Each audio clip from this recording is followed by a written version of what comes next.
नया IBN 7 हौसला है। कांग्रेसी नेता दिग्विजय सिंह ने लेकिन इधर एक बार फिर से पलटवार किया है। दिग्विजय सिंह का कहना है कि इस पूरे सौदे की CVC से जांच होनी चाहिए और ये पता लगाना चाहिए कि क्या इस सौदे में नियम कायदों का पालन हुआ है। दिग्विजय सिंह से खास बात की हमारे सहयोगी एहतिशाम खान ने।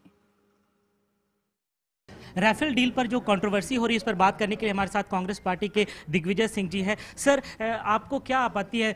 डिफेंस मिनिस्टर का ये कहना है कि 10 सालों से आप लोगों ने वो डील नहीं कर पाए और अब जब सरकार ये कर रही है तो आप आपत्ति जता रहे हैं। मेरे को इस बात की केवल आपत्ति है और मैं जानना चाहता, आपत्ति नहीं है, मैं तो केवल इतना जानना चाहता हूँ, क्या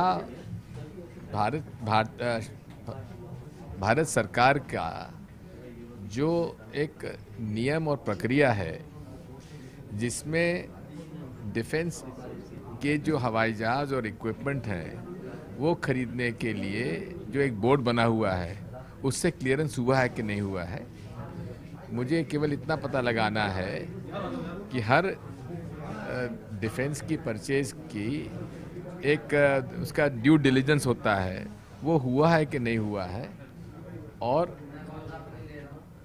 इतना भी मैं जानना चाहता हूँ कि सुब्रमण्यम स्वामी जी ने कहा था कि अगर ये खरीदा गया तो वो कोर्ट जाएंगे। अब वो कह रहे हैं कि मैं कोर्ट नहीं जाऊंगा। वो कह रहे हैं कि आप पार्टी छोड़ दे तब, इस राजनीति छोड़ दे तब वो कोर्ट जाएंगे। मैं क्यों राजनीति छोड़ दूं? उनके कहने से मैं राजनीति में आया हूँ। सरकार का ये भी दलील है कि वो बहुत ज़रूरी है, जेट फाइटर्स जो है उनकी इसकी कमी पड़ रही है इंडियन फोर्स को। बिल्कुल ठीक है, हम उसके से सहमत हैं, लेकिन इतना मैं जानना चाहता हूँ कि उसके बारे में जितनी भी जानकारी है केंद्र शासन को बताना चाहिए कि उसका ड्यू डिलिजेंस हुआ कि नहीं हुआ, जो नियम और प्रक्रिया है उसका पालन हुआ है कि नहीं हुआ है। और अच्छा ये होता कि रक्षा मंत्री जी जिस दिन ये प्रधानमंत्री जी हवाई जहाज खरीद रहे थे उस दिन वो उनके साथ होते, गोवा में मछली ना पकड़ते होते। उनका कहना है कि आपको मछली खानी चाहिए, इससे प्रोटीन बढ़ता है। जी हाँ, मैं तो खाता हूँ। लेकिन ये कोई मजाक की बात नहीं है, उन्होंने बहुत सीरियसली IBN 7 को इंटरव्यू में ये बात कही है। क्या आप इसका कोई जवाब देना चाहेंगे? एक सीरियस मुद्दे को इस तरह से ढाला? सीरियस मुद्दा अगर था तो माननीय प्रधानमंत्री जी जब राफेल जेट एयरक्राफ्ट जो एयरक्राफ्ट फाइटर एयरक्राफ्ट खरीद रहे थे तो उसके बारे में रक्षा मंत्री जी को प्रेस कॉन्फ्रेंस लेके बताना चाहिए था कि किन वजहों से राफेल फाइटर एयरक्राफ्ट खरीदे गए हैं, क्या अच्छाइयाँ हैं, क्या वो सही मूल्य में मिले हैं कि नहीं मिले हैं।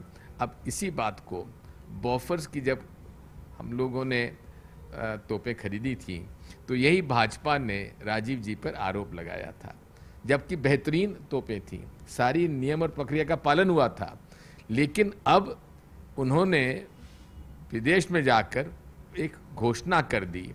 हम तो केवल इतना चाह रहे हैं कि रक्षा मंत्रालय जो ड्यू डिलिजेंस हुई है इसको खरीदने में जो प्रक्रिया का पालन हुआ है उसका वो उजागर करें, अन्यथा सेंट्रल विजिलेंस कमिश्नर को इस बारे में जानकारी लेना चाहिए। बहुत शुक्रिया हमसे बात करने के लिए। ये थे दिग्विजय सिंह, जिनका मानना है कि इस डील में जो कुछ भी हुआ है, जो प्रक्रिया अपनाई गई है, उसकी जांच होनी चाहिए। एहतिशाम खान, दिल्ली, IBN।